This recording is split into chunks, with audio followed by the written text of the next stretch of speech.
Una variante che si può diffondere anche in presenza della Delta, ma ancora non sappiamo quanto sia contagiosa né se sia in grado di bypassare il vaccino. Varianti se ne generano in continuazione.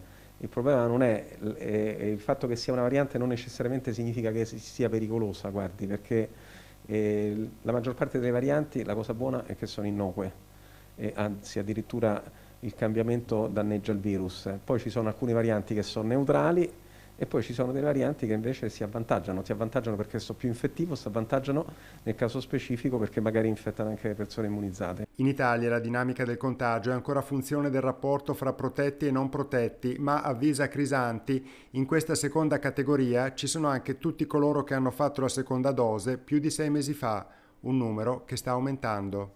I Novax sono un problema, ma non sono il problema. L'esempio israeliano già a giugno dimostrava la necessità di partire con le terze dosi.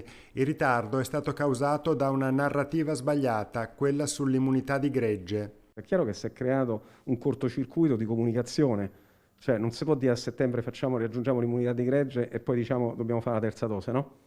La variante sudafricana ci ricorda che il gregge è il mondo intero e che vaccinare solo i paesi ricchi non risolverà il problema. Abbiamo bisogno di una nuova generazione di vaccini, non perché questi non siano efficaci, ma perché questi sono vaccini per ricchi e quindi non adatti ai paesi a medio e basso reddito.